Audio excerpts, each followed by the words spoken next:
looks like I've got new people that hasn't been in any of my classes today. So I'm Dwayne Uzzle, and you've probably seen that on the conference poster or whatever. But we're talking about outreach that works. And in doing that, I do outreach from the approach, just so you'll know. I do about 50% from the approach of bus ministry. We've got a growing bus ministry, and for that I'm very thankful to God. And so I use it from that approach. However, I do know that there's other people that need to be reached other than kids. So we use two approaches. And I will lay out kind of some of the things that we do. I do believe with everything that's in me, consistency is key. Man, CMC is awesome. Consistency is key. And if you're consistent in what you're doing, then God will give you the increase. The Bible tells us in 1 Corinthians that Paul plants, Apollos watereth, but God gives the increase. And we can plant. The law of the harvest, you can read, whatsoever a man soweth, that shall he also reap. I believe 100% in the law of the harvest. If you are sowing, you will reap. A farmer, when he is, and I could read. There's several passages in the Word of God that we could take time. And I know we're on limited time frame here today. We could take time to break down the law of the harvest. But to get this just real quickly to us, the law of the harvest is you take a farmer. Whenever the weather's right, he's going to be in the field. He knows, Galatians chapter 6 tells us that whatsoever a man soweth, that shall he also reap. So he's going, if he knows that this field is primarily designated for corn, and this is the field that I'm from the south, and we have a lot of corn and bean fields. And you guys may not have that as much around here, but we have that. And so those farmers, I know right now, we just had heavy flooding. And so they know that they've got to get out there and sow the corn if they're going to reap the harvest. If they're going to get the money they want out of their crop, they've got to sow it. Now, in doing that, they know that the timing's got to be right. They know the ground has got to be right. They've got to work that ground. Outside of being the associate pastor of our church, I'm also a barber. I cut hair. So, in the shops that I've owned, I actually just shut one down to devote more time to my church. But I had two shops. In both of these shops, I've cut several farmers' hair. They have to go. They have to spray the ground. They got to kill the weeds. There's a process in what they do. And so I believe that Jesus, when he tells us that, there's several, in 1 Corinthians, the Bible talks about Apollos watering and planting, but God gives the increase. There is a certain application to the law of the harvest that we apply in outreach. There's certain things we do. And then we just expect God to give the increase. Right. We can't make it happen. You can go knock every door in the city, and what will happen? This is what happens in our church. You can knock every door in the city, and somebody from another city comes and gets the Holy Ghost. Yep. That's just the way it happens. And this happens in bus ministry. I've talked about this throughout the day in our bus ministry classes. It's happened in our bus ministry. You go and you work one whole complex, and you're like, man, you're expecting 50 kids to come out of that complex. And then you go to the other, and then 10 kids come on a different bus from a different area of town, and they didn't even work outreach that day. And they just jumped in and got on their bus. God gives the increase. So what I have developed in our church is I have seen that consistency in sowing is what's going to cause a constant increase. And what you've got to do is be kingdom-minded. It may not come up in the areas you think it needs to come up in. It may not happen in the ways you think it ought to happen. But there will be a constant harvest if there's constant sowing. Believe it. So we developed outreach teams. We go out and I'm assuming you guys are husband and wife right here. All right? Hey, what's your name? Michael. Can you and your wife stand right here with me real quick? Your name, brother? David. Brother David, you and your wife, will y'all stand right here with me? Y'all husband and wife? All right, you right here. Can y'all jump up here with me? All right, and we're with these two young ladies right here. Y'all jump up here with me. All right, y'all stand in groups here. What I have developed is I say this is all a God thing. Y'all understand that we're talking about what God does. But there is an aspect. If your name again? David. Brother David. If Brother David consistently did outreach every Saturday, we are human beings. I did not see anybody fly in here today with their angel wings. Brother David would eventually burn out. There is a burnout process. And so he would burn out if he did it every Saturday. Now, there is some of you guys that's about like me. I go about every Saturday. I love it. I go. If I'm home, I'm usually trying to. I haven't had anything planned for me and my family, or I just don't get took up with time and life. I go every Saturday. However, the relief is knowing that I'm not always in charge every Saturday. I'm just going to tag along. Right. So what I did was, you're the first Saturday of the month. All right, then your name again? Michael. Brother Michael, he's over the second Saturday of the month. And your Chris. Brother Chris is over the third Saturday. And then these two energetic teenage young ladies are over the fourth Saturday. You ain't got to be husband and wife. But I like to team up in groups of twos.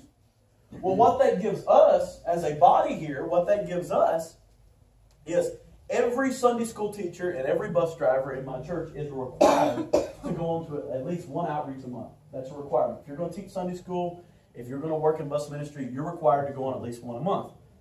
Well, our Sunday school staff is probably 50, 60 in our Sunday school staff. And so what that is giving me is that is giving, all right, you may not can go the first week, but you know you've got to get your time in. So you can go with him. Well, then the next month you may be with him. Then the next month you may be with him and her and these girls. So it's giving you a broad spectrum of a time on Saturday for you to go. And every Saturday is being covered. All right, y'all can be seated. Every Saturday is being covered. I like Saturday because Sunday's coming. You know what I mean? I like to do Saturday outreach. However, there's times where we may have something planned on Saturday, so we have to work it in different times. So what I do is my team captains that I have, I let them say, hey, we're going out at 5. Or we're going out at 11. I have personally seen that evening outreaches work a whole lot better. If you go in the afternoon, people's awake, they're stirring, the kids are playing. Evening outreaches work a ton better for me. This is just what I've seen. Me and him were talking about that earlier. However, I'm not over every outreach session. So if this brother here likes, if he's got something planned for Saturday afternoon, I'm not telling you you've got to devote your entire day to it. But if he's got something planned for Saturday afternoon, and he says, hey, me and my family, we got the first Saturday. This week, we're going out at 11. We're going out at 12. No matter what, ground is being tilled. Right. It's being tilled. And what we're seeing is, with this consistency, you're not burning nobody out. You're giving everybody an option. So we've got teenagers that go on like you got myself, my mom. My dad is our senior pastor. My mom, she's like an outreach fanatic. She loves outreach. So she goes to almost every one of them. I go to almost all of them. So you're never left alone. However, you've got to have it in your mind. If nobody shows up, me and my wife, me and my friend, whoever's over, is fixing to knock doors. We're fixing to do it. And what I see, and this is something that I see most of the time, people that are outreach-minded also work in other areas of the church, such as children's ministry, bus ministry. And I encourage bus workers to hit their route every week. I encourage that. I know it's impossible sometimes to hit it every week, but I encourage you to work the kids are even coming consistently. Go and remind them, even though they know that, they're probably going to be waiting on you, go and remind them. So I encourage that every week. However, we have got, how am I doing on time? Somebody tell me when I've got about 10 minutes left. You're good. However, we have got some programs that we have did. This right here, this is this year.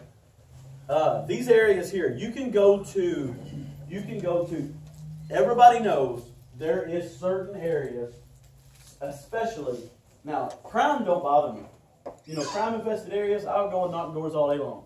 But I'll tell you what gets me is multi-billion-dollar homes where there's security cameras on every light pole. That's where I'm uncomfortable. I'm uncomfortable there. So what we did was, for example, this year, there's a deal called Every Door Direct. Everybody ever heard of that? Every Door Direct is a program through the United States Postal Service. And what this gives you is you can get online on USPS, you can get online, if everything works the same way in California as it does in Tennessee, you can get online and figure out housing areas and section them out by income levels and ages. You can get on there and find out, well, this area here, the median income is, $200,000 a year. And I mean, you have that stuff down here. Or you can get on there and you can use this to your advantage by just checking to see what areas are lower income. But the heavily, the high income people, the doctors, the lawyers, the mega millionaires, that's, business in California, you've got tech people that's, a lot of times your approach, knocking on their mansion, is not going to be really appealing. That's not going to be appealing. If you do that, you need to dress accordingly. You wear a suit and tie and look official. Because if you're coming up in your FUBU hats and you want Jesus, they're going to say you want to get shot. That's the way it is.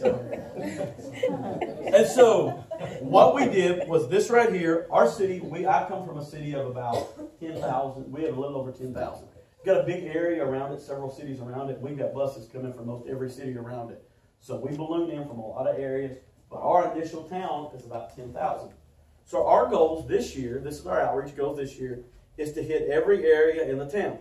The blue here, and you can't see it all. There's kind of a big picture of it. This picture was, this is a screenshot that was, I emailed it to myself or somebody texted to me, of our mail outs that we did this year. These areas here, for the most part, are the wealthiest areas in town. That's where the wealthy people live. That's where people that it's going to be a little harder for your approach to sell what you got to them. So what we did was we fought fire with fire. I went to a printing company, and most printing companies knows about Every Door Direct. You can call around Every Door Direct. Most printing companies know about it. That's where you get your junk mail from. That's called Every Door Direct.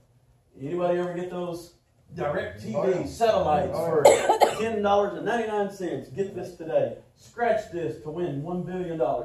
That's where your junk mail comes from, is Every Door Direct.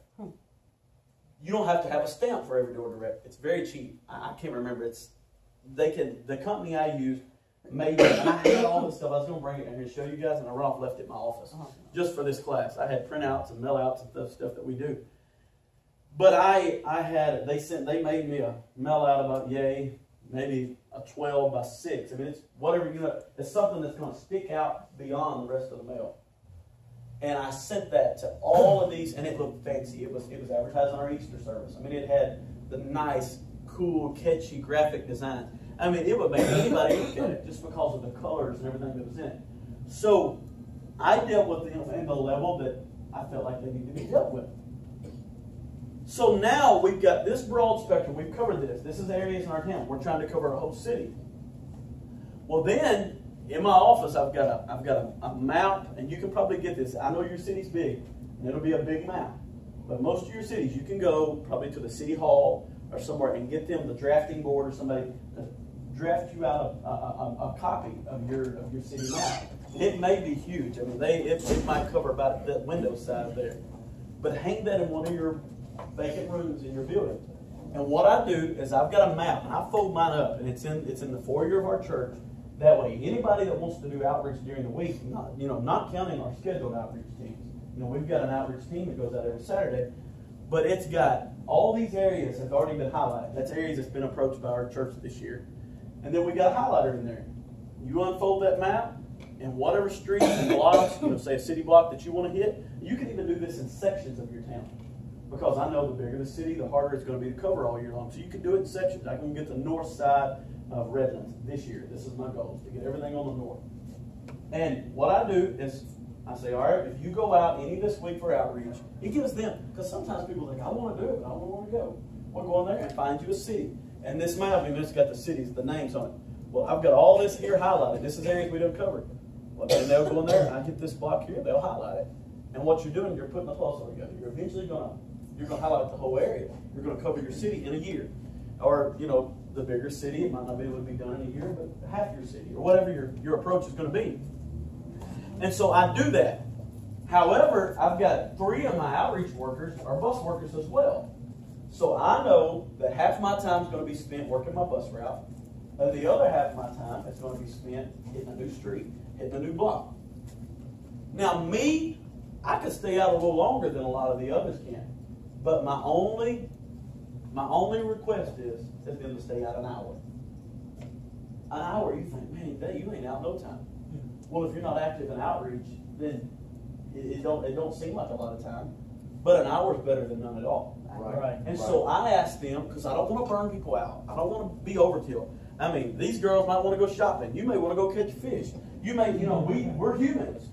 And we're not, I mean, none of us in here are so super spiritual that we don't have extracurricular activities that we like to do. And so what I do is I give them time to go and participate in whatever it is they want to do that day. I'm just asking for an hour out of your Saturday. And you can do the math. That's not very much time in a week's time to give outreach, 1 hour. Right. And you've got goals, you've got places you need to go, places you want to go. And you've done covered, and this is our aspect. We've done covered the wealthy areas. So anything in the middle, that's middle class, low income. These are people that don't mind you knocking on the door. Right. We've done covered everybody else. And I am still an advocate. I love old-fashioned door knocking. I believe there is an approach to old-fashioned door knocking that is essential for the Apostolic Pentecostal movement, that one-on-one connection. And how am I doing on time? Am I good? You're good. All right. I about like outreach. I like outreach as much as I like kids ministry and bus ministry because I made up with it. I believe it's important. All right. If I'm knocked on, I need a guinea pig. Who wants to help me? I'll help you. Right here. Yeah. What am I? Jump up here. All right. All right. This gentleman here. I'm gonna get you to help me too. All right. This is your house, and this is your house. Okay. I need a bigger house. All right, we're gonna go off the cuff here, okay? You act like you know nothing about our church or God or anything. Okay, so you just. Hello.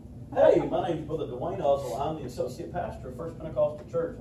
You fill in the blank. I attend First Pentecostal Church. I'm just doing my approach. Man, you doing all right today? Pretty good. Man, that's awesome. Beautiful day. I like that shirt. Thank you. Man, where'd you get that at? Man, I'm always looking for nice dress shirts like this to wear to my, My wife bought it for me. Your wife bought it. Now, who is your wife? Gwen. Gwen. Okay, I don't guess I know her. Well, man, I'll tell you what. You need to check with her to find out where you got that shirt. Dillard's. Dillard's. Yeah. Man, I love Dillard's. I worked at Dillard's when I was in college. Really? I did. I love that store. And man, they had. I got a 10% discount. Let me tell you something. That got me in trouble because my family and friends, they would take advantage of me. They would. If you're watching this at home, man, they would get me to buy stuff. And you know what happened? I was about to get married. Man, I had a credit card bill that long. I said, the worst problem I ever had with credit cards come from my Dillard's discount. I resemble that. You know exactly what I'm talking about. Yeah. And I'll tell you, I ended up paying it off, but I'm done with it, man. But I love that store. Man, I'm sorry I'm keeping you. By the way, man, I'm from First Pentecostal Church. I told you that earlier, but we are having, man, our church is experiencing one of the greatest revivals that we've ever experienced.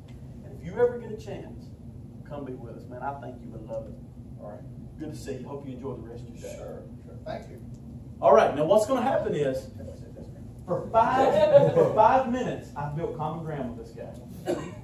If I see him, and it's a lot, you do this a lot in the rural South where there ain't as many people, but I'm liable to see him again in a restaurant. Right. I'm liable to see him again. Man, you got one of them shirts on again. I love those shirts, man. I'll tell you what, next time your wife goes, be sure to get me one. Hey, don't forget us. Come see us. All right, you can be seated. I built common ground.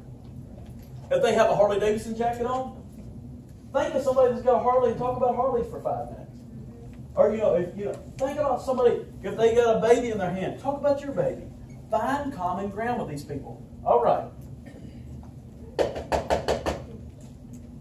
how you doing? Hey, man, it's from First Pentecostal Church. I'm out, we're out, man. We're doing outreach today, inviting people. We got an awesome Easter program. Man, that is a nice jacket. Where did you get that jacket at? 5 finger discount. Hey,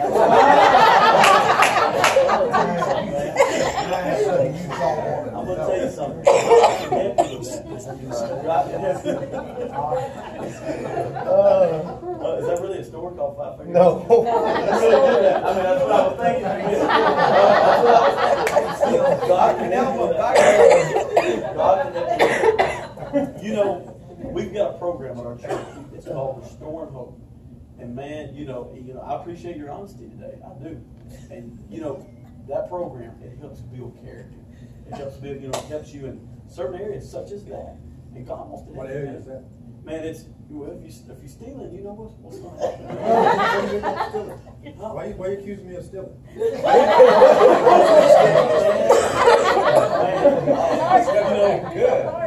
You told me you was. That's the reason. I didn't say I stole. I said 5 finger discount. And you come accusing me. Why are you accusing me?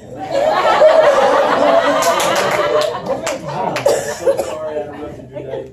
And if you don't mind, hey, I'm so sorry again. I apologize. If you get a chance, come be with us. Why not come to your church and you accuse me of stealing? That's not a Christian way you accuse something. You knock on my door, interrupt my day, and accuse me of stealing? And you want me to come to your church? I'll tell you what it was. And God gonna restore me? I'll tell you what it was. I think He needs to restore you. The problem was, you told me you were stealing, sir. I'm so sorry. I never said I stole. I said 5 finger discount. Well, Did I say it was my fingers? Even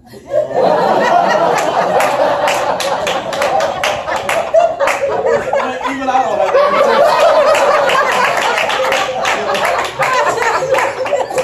Well, I'm so sorry. Please. Hey, always take the humble road. How you're wrong.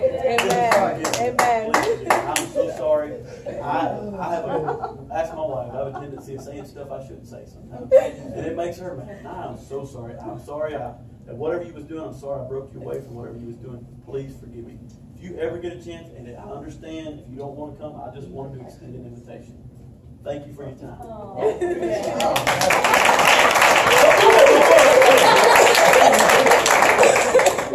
You will realize that you do outreach. You will encounter people like that. Amen. You definitely will. But for the most part, it's not going to be every one of them. Most of them you can find common ground. However, you did a great example of what it could be. That scares people to death. That scares people to death. I got a brother that'll stand there until they basically say, I'm supposed to call the law if you don't get off my property. My brother, I'm the kind, now my approach to that is probably not the best approach. I apologize. I'm so sorry. Please forgive me. And I try to give them my pamphlet, and I get out of there as quick as I can because they don't want me there. And so that's the way I handle it. My brother, God, he really would. Well, God can help you with that thieving. You're going to go to jail. my brother's a little more, he's a little more straight up. Aggressive. So he's very aggressive. And I've literally been walking away. Me and him, we're best friends, and I've literally been walking away, and he's still talking to him. I'm like, Brendan, they do not want us here. Let's go. I hope they got your face on camera. That was good. I wasn't expecting to change colors.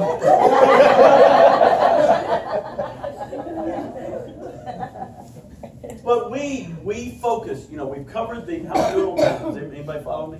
I got a lot I want to say. Short 15 minutes. People that don't have anything want something. And so, I know we're fishing is best for me.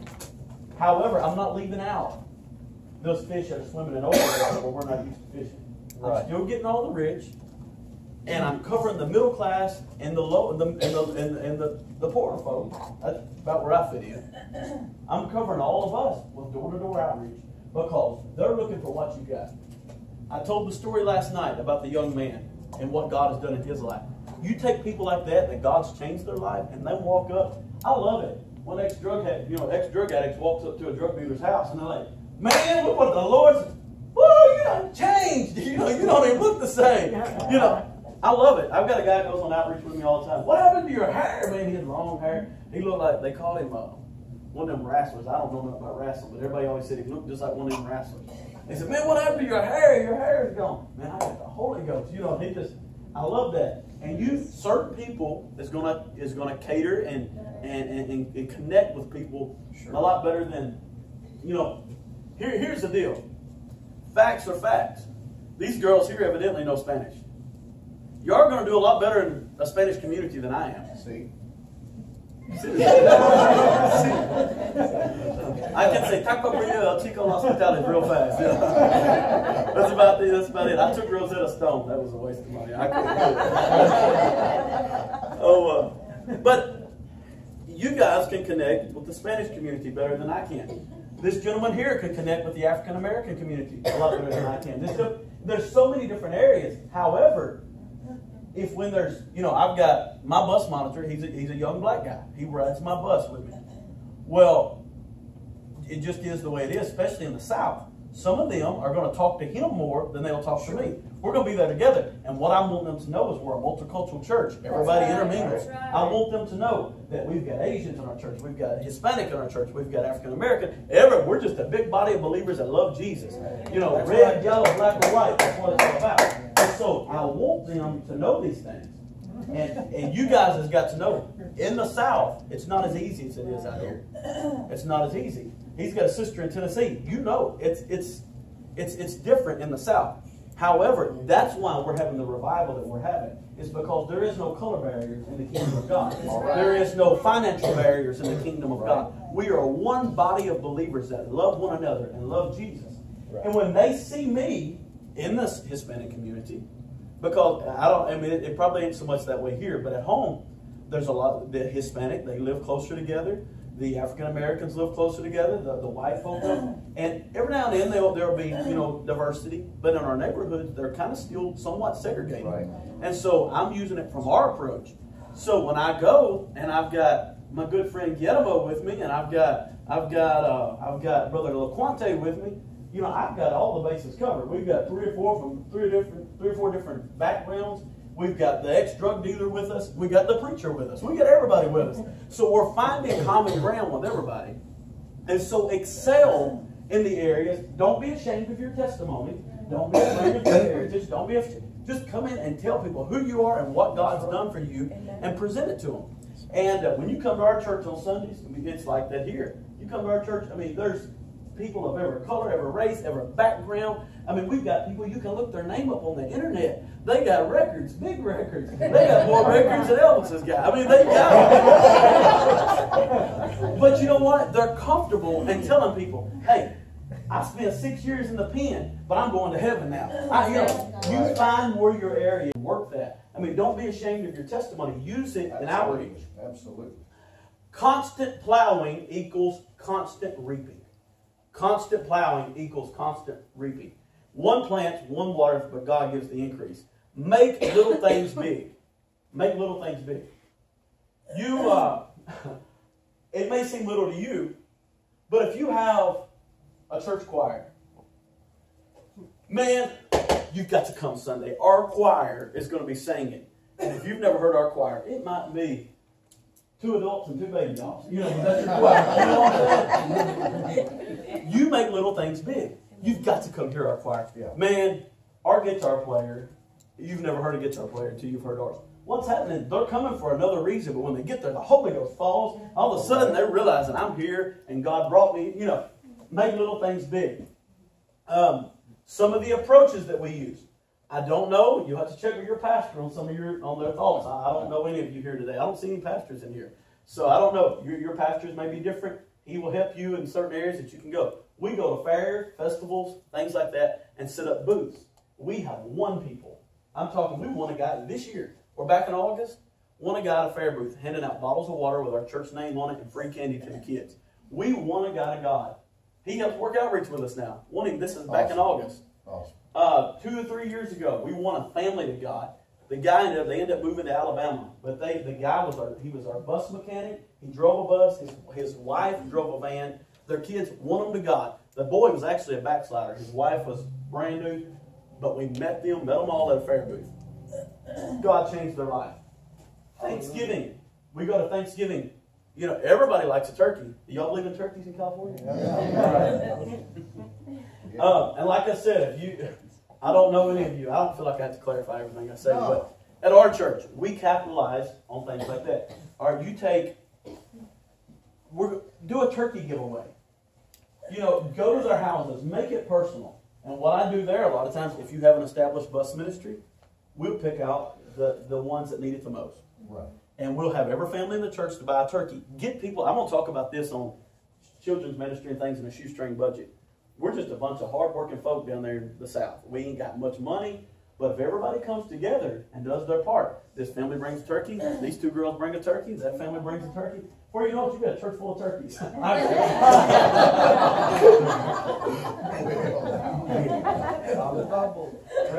And they all bring turkeys. No, I'm kidding. But everybody doing that. Then when you go out on outreach on Saturday, we're just thankful that you allow your kids to come to church with us. And for showing our appreciation, here's a turkey for you and your family on Thanksgiving. Things like that, boy, you talking about tugging at a heart. Sure, absolutely. That makes a difference. Yep. Christmas, we do a Christmas parade. And if you don't believe in Christmas, then, that's y'all's. But I'm just talking about what we do. We do a Christmas parade. You know what we do in our parade? We run we've got 9 vans and 3 buses. We run every one of them in our parades. If we can, if they're running. Usually one broke down. And we throw in candy with our church cards attached to this candy. We got like candy canes and we'll tie. We make up these little cool looking strings and tie these, and we have an assembly line. And they're tying these strings onto these candy canes. Well, they've got a church card attached, and so they can't help. I'm talking they can't help, but when we chunk it out there, and our kids, a lot of times we'll have the kids on the buses, different ones, come to church, and they're throwing out these candy canes and other candy, and it's got our church cards attached. It don't matter if they're doctors, lawyers, preachers, teachers, whatever. They're reading our card. They've got to read our card if they're going to get the candy out. They've got to undo it. So that is an approach. Scavenger hunts. Outreach scavenger hunts are amazing for youth groups. And I love it. I'm telling you, I love it. We go in. You can write them. It's really, really easy to do. The person that, we've had them. If you get somebody to commit to going to church with you on Sunday morning, we'll do it on Saturday. Get somebody to commit, that's an extra 5 points in your scavenger hunt. And you got to take a picture with them or take a video of them with your phone. Everybody's got a video camera on their phone. Mm-hmm. Hi, my name is, because people love it. These are kids and teenagers. This is good for youth groups. Kids and teenagers, they get out there. Hi, my name is Sally Jones, and I am going to church at First Pentecostal Church in the morning. Thank you, whatever. And at the end, looky here. Whether she goes or not, you got her committed. She says she's going, so you got a prospect. You're going to her house whether she gets up and goes or not. But going to businesses, you can go in, dollar store, take a picture of a dollar store employee holding a church card. And, whatever. There's several, you can get really creative with it. And you got her with a church card, First Pentecostal Church. You're making an approach. It's in a fun, exciting way.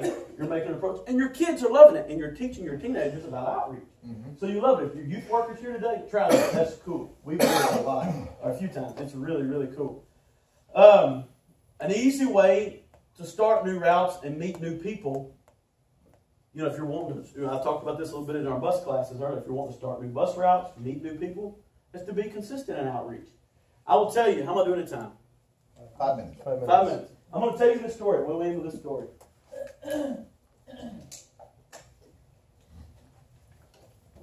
We'll end with this story. Then I will try to have a question and answer. I'll try to tell this story quick.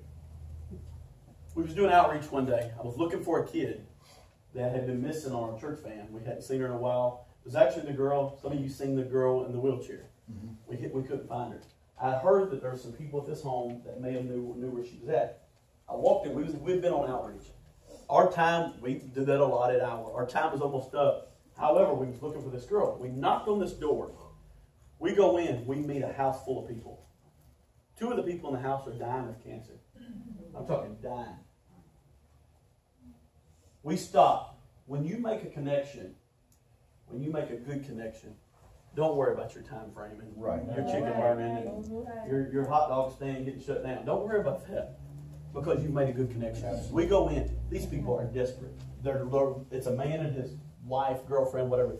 They don't. One of them's got like 6 weeks to live. It's down to the brass tacks. The Holy Ghost. You pray before you do any of this. Before any of this does, you go on outreach. You pray before you go on outreach. Sure. God will take you to people and lead you to people. So prayer is I should have started this with that. Prayer is the key ingredient. But we went in there and I felt the connection. I started praying with him. I gave him a card, gave him my number, told him, I said, I'd love to. What do I got to lose? This guy's about to die. Right. It just is what it is. Man, I'm not going to cut straight to the chase because I want to do questions and answers. 2 weeks later, maybe, the guy shows up at our church. God fills him with the Holy Ghost. He gets baptized in Jesus' name. A month later, he's dead. Wow. Amen. You think outreach is important? It's very much so important. I believe right now, that man is dancing across the streets of gold. But somebody's soul would be in an eternal hell right now if I'd have said, oh, my time's up. I got to get back to the church. Right. But when I sensed that somebody was hungry, I stopped. You know what? Today, that man's got family members in my church. Amen. He's got family, good, solid family that's helped drive our buses and stuff that had never been there before. But it's a domino effect. Sure. So, always pray over your outreach. Pray over what you're doing. Use cool and neat approaches. But there's people out there that's hungry. They're hungry. And we got to feed them. We have the greatest thing ever known to mankind. We got the gospel of Jesus Christ. Amen. All right. Any questions? I have a question. Yes, sir. When you go out on outreach and say you get into a house where you feel that the connection's good, and that person comes to church, and then you don't see him anymore, we should go back to that house. Oh, of course. Of course. I do it. It ain't in today's lesson. So follow-up is just as important as outreach. Right. My whole entire Monday is follow-ups. That's what I do on Mondays. I do follow-ups. I check guest cards, but I'm always doing follow-ups. So follow-up is just as important as outreach. Definitely is. If you have any interest at all, whether they come to church or not, if they show interest, go back to that house. Make either a mental check mark, put it on your phone, put it on your outreach list. That guy seemed hungry. He showed interest. Go to that house. And so, yeah, follow-up is definitely important. It's just as important as outreach. Is checking back in on. Any other questions? No. Yes, sir. I had a comment towards the follow-up. We use a Sheets document. It's bringing technology into it, but it's an online. You can download the Sheets doc on your Google Sheets on your phone, and then anybody that you invite can update it or check it at any time. So. Awesome. I've got the Sheets app on my phone. Very good app. It will work great. And if you're not, technically Turn it off. Savvy inclined. That's it. Technically inclined or savvy. There's always an easy approach to it. Get your pencil and paper and write it, stick it in water. But there's so many programs, just like even Sheets and other programs that's available through your iPhone. I use my notes on my iPhone all the time. I put everything on notes. And I build my sermons on notes. I do everything on notes. I love notes on my iPhone. So I'll just put it on my notes. But Sheets is a great program. I'm actually going by Sheets. That's where my layout of today's events is printed up on Sheets. So it's a great program. Yes, ma'am. Regarding the follow-up, do you recommend, since connection is so important, that the same workers that met the first contact would be the one to follow up, or do you have someone else follow up with them? Either would work. For example, this gentleman here, if he would have been somebody in reality that gave me a hard time, then I may not go back to the door. However, I'm not going to let him be a lost cause. Right. And so, eventually, I'm going to say, man, you better watch him. He's a little snappy, but you need to go back. Otherwise, it is. I like, me and we've done made a connection, and I like to be able to go back to people that I know. Hey, man, it's me again. Yeah. Or the other approach would be good as well. Hey, I just met somebody from your church. There's several different ways to do it, and they all work. And I don't have all the answers. I'm kind of like Paul. I'll just tell you what I've seen, heard, and I'm learning stuff this week as well. So this is just some of the things that has worked for us in time past. Any other questions? I think, what time do I got to be done? Does anybody know? Right now. Right now. Hey. All about timing. All about timing. I do not know what